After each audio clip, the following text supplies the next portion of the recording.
Айғыз апаның көк базарда жағалағанына біраз күн болды. Күнде таң атысымен жағалап келіп, әр бұрышқа отырып, өткен-кеткен жолаушыға қолын жайып отырады. Астында қоқыстан алған банан коробкасы. Мұндай суық күнде коробканың қайбір панасы бар дейсіз. Астынан өткен сыз жамбасы мен белін одан қала бере екі тізесін қақсатып барады. Жұқа көйлекпен сыртынан іле салған етегі, қысқа жемпір, қарашаның ызғарға толы желіне төтеп берер емес. Басқа киерге киімі жоқ. Кейуана суыққа тілім-тілімі шыққан қолын жайып күн ұзақ отырады. Біреулер аяп өтсе, біреулері көзінің қиығын ғана салып өтуде. Ал енді бірі маскүнемдікке салынған ғой. Болмаса осы жасқа келгенде үй-күйсіз жүрер дейсіз бе деп күлімсіреп өте шығады. Базар дүкенінің жанындағы түскі ас дайындайтын асханаға жаңадан жұмысқа қабылданған Дана біраз күннен бері осы Кейуананы бақылап жүр. Жанына барайын десе бастығынан сөз естимін деп тыпыр-тыпыр етеді. Оның үстіне тапсырыс көп болғандықтан кешке дейін 1 минутта бос болмайды. Түскі асын жүре жейді. Ал кешкісін асхананы жуып сыртқа шығам дегенше әже кетіп қалады. Бүгін Дана терезеден тағы әжейді бақылап жүр. Таңертең бастығы азық-түлік әкелуге баратынын айтқан. Сол уақытты тағатсыздана күтіп жүр. Бастығы кетісімен сыртқа шыққан Дана әжейге беттеді. Суықтан орамалын мойнына дейін орап алған әжей жан-жағына мән бермей бір қолын жайып тізесіне сүйеніп отыр еді. Жанына барған Дананы байқамады.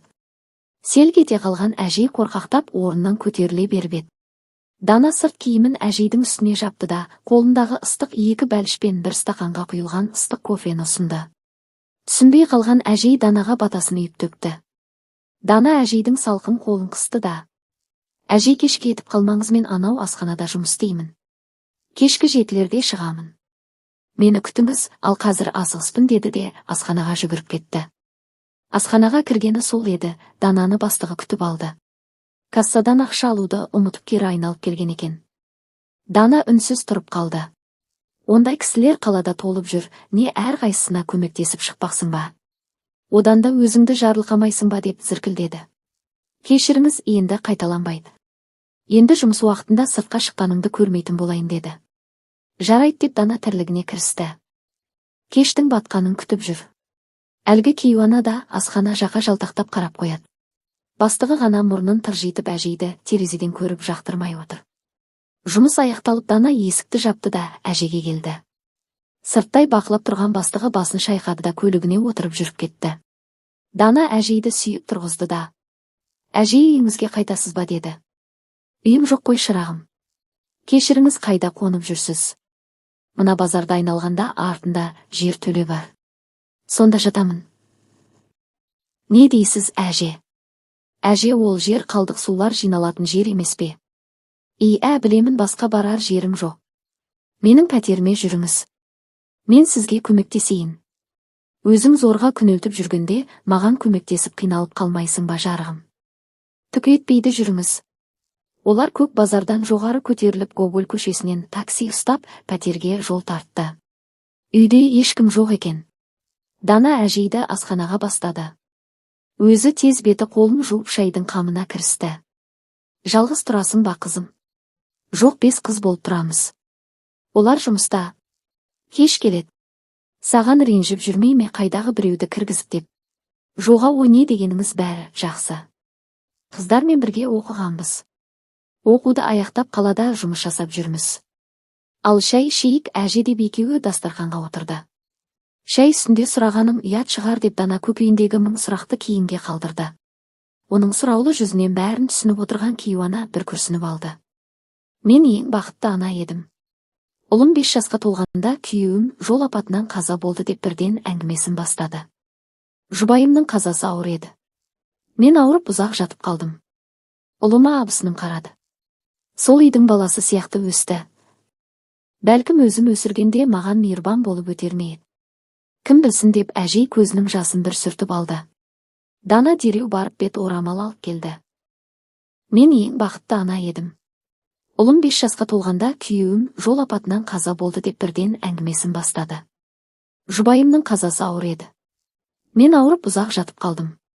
Ұлыма абысының қарады. Сол үйдің баласы сияқты өсті. Бәлкім өзім өсіргенде маған мейірбан болып өтер ме еді. Кім білсін» деп әжей көзінің жасын бір сүртіп алды. Дана дереу барып бет орамал алып келді. Кейуана ары қарай әңгімесін жалғады. Абысыным ұлымды өз баласындай көрді. 3 қызымен қатар өсті. Ешқашан бөлек демеді. Мен 2-3 жылдан соң айыға бастадым. Тағы бір 2 жылда өз аяғыммен жүріп тұратын болдым. Бұл кезде ұлым оннан асып қалған еді. Абысыным тым ерке қылып өсірді. Өзінде ұл болмаған соң өз ұлындай көріп айтқан дегені деген етіп ер жеткізді. 5-ші сыныптан 6-шы сыныпқа өтер кезде өзім қолыма алдым. Жұбайымның отын сөндірмей шаңырағын былғамайын деп 2-ші рет тұрмыс құрмадым. Солай екеуден екеу өмір сүріп жаттық. Мемлекеттің беретін аз ғана жәрдем ақысын талғажау етіп жүрдік. Балам өсе келе, ол ақша жетпей бара жатты. Сосын күнделікті жалданып, үй тазалап, қора-қопсыларды тазалап ақша тауып жүрдім. Ұлым оған намыстанып дауыс көтеріп, менің ол жұмысымнан ұялатынды шығарды. Менде диплом болғанмен ешқашан жұмыс істемегендіктен жұмыс іздестірмедім. Ағайын туыста көмегін беріп болды. Қашанға біреуге алақаныңды жаясың. Олардың да үй жайы, бала шағасы бар. Жалғыз ағам болатын. Мен училищеде оқуымды аяқтаған жылы әкем өмірден өтті. Ал шешемді туғалы көрмегенмін. Мені туыпты да шешем жарықтық дүние салыпты. Содан ағам мен жеңге мені ұзатты да өздерің болыңдар деді. Содан төркінге баруды қойған едім. Жұбайым қайтқалы бізге жармасып масыл болат деді ме есіктерін біз үшін мәңгі жапты. Ал қайын жұртым қашанда көмегін аямады. Бала мектепті аяқтаған жылы балдармен төбелесіп біреудің баласына пышақ сұғып майып қылды. Содан 2 жыл отырып келді. Менің қорлығым содан кейін басталды ғой деп Кейуана көз жасын тағы бір сығып алды. Балам 2 жыл түрмеде отырып шықты. Келген соң бәріне мені кінәлайтынды шығарды. Соның көңіліне қарап өмір сүріп жаттық. Қаласа үйге келеді, қаламаса ол да жоқ. Бір күні сары шашты бір қызды ертіп келді. Мен осы қызға үйленемін деп әкеліпті. Қаланың ақ саусағы қайдан ауылға жартып келін болсын. Үйленемін деп тұрып алған соң амалсыз ағайынды жинап ақылдасып, егер үйленсе балалығы басылып адам болар деп ойладым. Сонымен абысыным, келінді біздің үйге түсірейік, құда жекжаты келсе қоржын тамыңды көріп күлер, адам аяғы басылған соң келінді өз үйіңе аларсың деді. Жарайды деп келістім. Той өтті, келінді енді үйге әкелемін деген арманым болды. Олар той өте салып қалаға кетеміз дегенді шығарды. Былай айтсақ та көнбеді. Қалаға кетіп өз күнімізді көрерміз деді. Мені де алып кетеміз деді.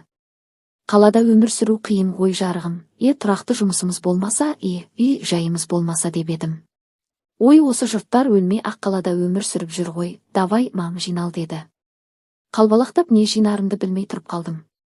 1-2 киім кешекпен керек болар деп бір сыпыра төсек орын, ыдыс аяқ алдымда шақырып қойған мәшинеге отырып, өмірімде аяғымды басып көрмеген Алматыға жол жүріп кеттік. Осында келіп квартира алып жайғастық. 1-2 күннен соң балам мен келінім 2 күнге жоғалып кетті. Қаланы білмейтін болған соң амалсыз үйде отырып күттім. 2 күннен соң келіп тұр қолдарында бума ақша. Мам, үйді сатып әкелдім дегенде төбемнен жай түскендей болды. Не деп тұрсың, ол сенің үйің емес сататындай. Әкеңнен қалған қара шаңырақ еді ғой. Менен неге сұрамайсың? Қалада қиналсақ қайтамыз ғой ауылға деп сенің көңіліңді қимай келіп едім. Бекер келіскен екенмін, кімге саттың әкел ақшаны? Ой-бой не болды? Ұлым үшін бәріне барамын. Ұлым тарықпай өссін дейтінің қане. Ақша енді сенікі емес, ол біздікі, қалағанымызша өмір сүреміз, ұнамайма кете бер. Состеп тұрып қалдым. Аузыма сөз түспеді. Кетейін десем қаланы білмеймін. Білсем де ауылда үй жоқ. Қалайын десем баламның айтқан сөздері өңменімнен өтіп барады. Шиқылдап құлағалы тұрған столға отыра кеттім. Сол екен, содан кейін көрген күнімнің бірі жақсы болмады. Ішкенім ірің, жегенім желім етіп берді. Қара су берсең де қабағыңды ашып берші деп келініме өтініш айтып едім. Баламнан таяқтай жедім. Үйдің ақшасының 2 айда түбі көрінді. Келінім бизнес бастамақшы болған екен. Жұмысы жүрмей қалыпты. Ақшаның басым бөлігі сонымен кетті. Қалғанын ішіп жеп тауысты. Квартираның ақшасын төлеуге ақша таппай, менің алатын жәрдем пұлымды сұрады. Амал жоқ, бауыр етім ғой, бердім. Шынына келгенде, мені сол квартираның ақшасын төлеп тұрады деп қана үйде отырғызып қойды ғой. Болмаса баяғыда қуып шығар еді деген әже тағы біраз үнсіз отырып жылап алды. Дана әжейді ұзақ тыңдады. Бұл кезде түн қараңғылығы болып қалып еді. Пәтерде бірге тұратын қыздардың да келетін уақыты болды. Дана әжейді жуынатын бөлмеге кіргізіп ыстық суық суды көрсетіп жатыр еді. Қызым, ауылдан келгенде тұрған квартирамыз осындай еді. Сол кезде үйреніп алғанмын деп күлді. Дана күлімсіреп таза сүлгі берді де шығып кетті. Кейуана жуынып тазаланып асханаға қайта кірді. Ыстық тамақтың иісі мұрынды жарып барады. Шыдамсызданып ыстық тамақ жемегелі біраз болған әже бейшара сорпама деп сұраған, өзі де білмей қалды. Әже, ыстық сорпа ішіп терлесін дедім. Кеше ауылдан соғым салып жіберген әкем. Жас малдың еті дәмді сорпа болады. Қазір деп Дана бас бармағын көрсетіп әжейге күлімдеді. Кейуана Данаға қарап қызығып өзінше армандап осындай келінім болғанда бәлкім қазіргі күйім бұлай болмас па еді деді ішінен. Әже, үйдің ақшасын тауысқан соң ұлыңыз бен келініңіз не істеді? Олар жұмыс істейді ме деп сұрады Дана. Олардың тұрақты жұмысы жоқ. Балам қара жұмыс. Ал ақ саусақ келін, анау-мынау тірлік істегісі келмейді. Әкесі қазақ, шешесі орыс. Әкесі кезінде тастап кеткен бөлек тұратын. Орыс шешесі бар. Оның үйінде ит мысықтан көп нәрсе жоқ. Солармен бірге жүріп тұрады. Қызынан соларды артық көреді. Айналып келгенде екеуі де құр жүрген біреу. Сонымен ақша таусылды. Менің жәрдем ақымды алып жүрген. Оны қайбір жыртыққа жамайды. Ас ауқат қажет кезде үйде ұрыс керіс көбейе бастады. Ақыр аяғында тамақтың бәрін мен жейтін болып, оларға масыл болып шықтым. Балам алдап арбап поштадан алатын жәрдем пұлымды банктың карточкасы дейме, сондай бірдеме. Үйден алатын қылып жасапты да өзі алып жүретін болды. Одан соң ары тұр бері тұр бола бастадым. Бір күні пәтердің егесі келді. 3 айдан бері ақысы төленбепті. Балам ертең төлейтінін айтты да шығарып салды. 1 айды зорға төлеп жүргенде 3 айды қалай төлейміз дегенім сол еді. Келінім айқайды басып орысша шүлдірлеп тұр. Ұқпадым, екеуі ұрысып, ақырында келінім затын жинап тайып тұрды. Содан балам екеуміз осы көк базарға келдік. Осында пәтер беретіндер жүрет дейді. Пәтер іздемекші болдық. Көк базардан арғы көшеде біраз пәтер іздедік. Балам, сіз үйге барып заттарды жинай беріңіз, көшеміз. Пәтер таптым деп таксиге отырғызып жіберді. Үйге келсем басқа біреулер көшіп келіпті. Заттарыңыз далада тұр деді. Не істерімді білмей біраз сыртта тұрдым. Баламды күтіп кеш батып қараңғылық қоюлана бастады. Балам әлі жоқ. Сол күні жаңа көшіп келгендерге өтініш жасап бір түн қонып шықтым. Ертеңіне де сыртта кеш батқанша күттім, келмеді. Содан қайта көк базарға келдім. Ары бері есіме түсіріп пәтер берушілерді іздеп тауып баламды сұрастырдым. Үлкен қала болғандықтан сабан ішінен ине іздегенмен бірдей екен. Сол күйі баламды таппадым. Не өлі, не тірі екенін білмеймін. Кейде мені әдейі тастап кетті ме екен деп ойлап қоямын.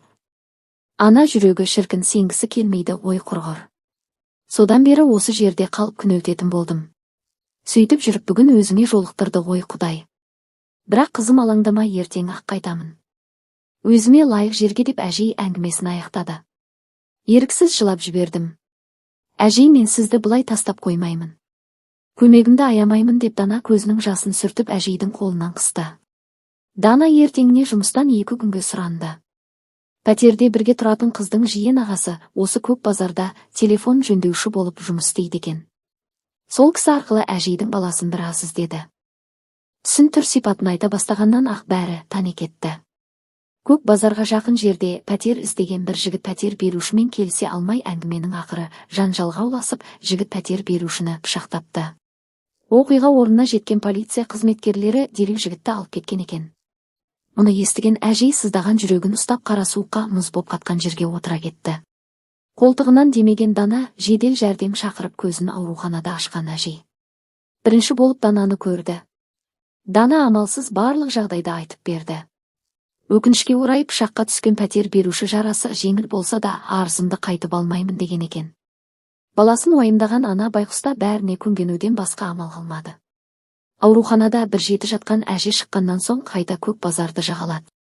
Дана әжейді көшеге қаңғыртып жібере алмады. Өз үйіне де апара алмайтынын түсінген ол ары бері ойланды да, ең дұрысы әжейдің денсаулығы мен күнделікті тамағы ғой. деп қарттар үйіне орналастырмақшы болды. Әже, менде таңдау жоқ қой шырағым деп көзінің жасын сықты. Кешегі қол ұшын бермекші болған көк базардағы телефон жөндеуші жігіт ағасы бүгін тағы бір қол ұшын беруге келісті. Тамыр таныс арқылы әжейді қарттар үйіне орналастырып құжаттарын рәсімдеп берді. Қоштасып тұрып Дана келіп тұрамын әже деп құшақтады.